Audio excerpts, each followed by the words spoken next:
So the general principles, why do we use thoracic radiology? All of you will have used it hundreds of times and know why you use it. We tend to try and use it for characterization of disease, so to try and see what's going on in a patient that has, you suspect has thoracic pathology. A lot of things we use is also for follow-up, so cases that have come to us and then come back regularly, and for that you need to try, hopefully, to get the same type of exposure factor so that you can compare your radiographs sequentially rather than, especially if another colleague might be taking the case or might be following that case at the same time. Response to therapy, obviously if you have a patient in hospital, seeing whether what you're doing is actually helping or not, knowing that there is a lag often between radiographic signs and the improvement of those and your clinical side, so you have to take it with a bit of a pinch of salt. And then progression of disease, sadly, if the animal doesn't go the right way.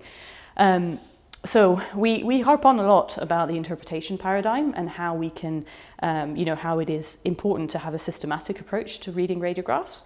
And on the clinic floor, that can be a bit difficult because you're obviously not going to have as much time as you might wish sometimes to be able to see, to look at everything. But what eventually happens is that all of this happens without you really realizing that that's what you're doing in your brain, and I'm sure you've experienced that.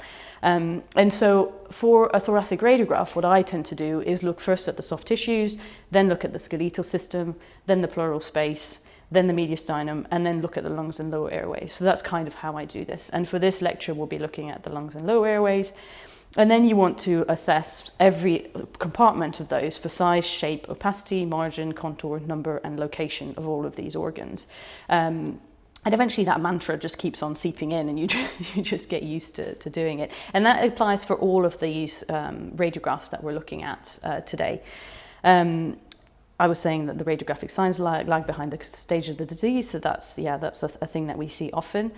And what's important to remember is that your radiographic changes are secondary to changes in the normal anatomy. So they're not really, they're either primary changes or secondary changes, but if you don't have a physical change that the disease is causing, you're not going to see anything radiographically.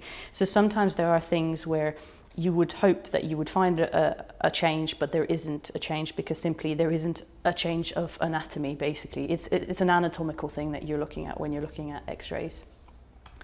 So radiographic quality, this is, as we know, really, really important for correct interpretation.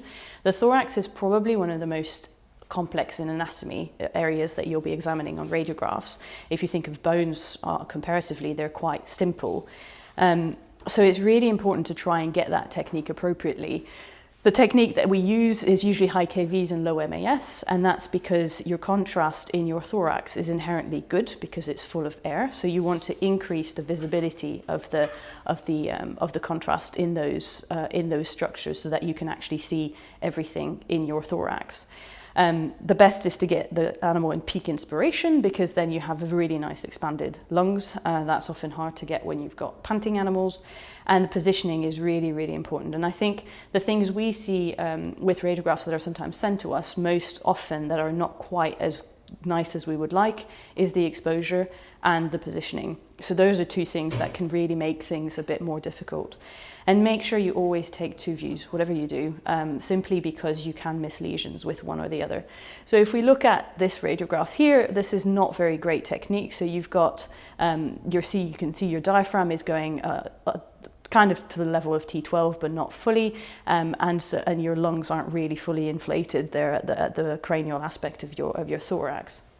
If I then move on to, this is an inspiratory view of a different animal, you can see that your thoracic crust goes well at the level of T12, and here your lungs are starting to get really nicely inflated cranially, and they're going through the thoracic inlet.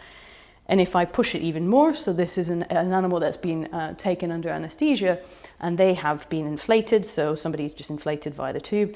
And you can see this lung can expand naturally quite a long way cranial. So you've got some space to get really nice expansion. And same thing, there you've got your crust of your diaphragm. One of them is at the level of T12, but the other one's gone way, way, way further back. So there is quite a lot of room to inspect those lungs. And you can see that my lung fields here are just much nicer than on that first image that I had.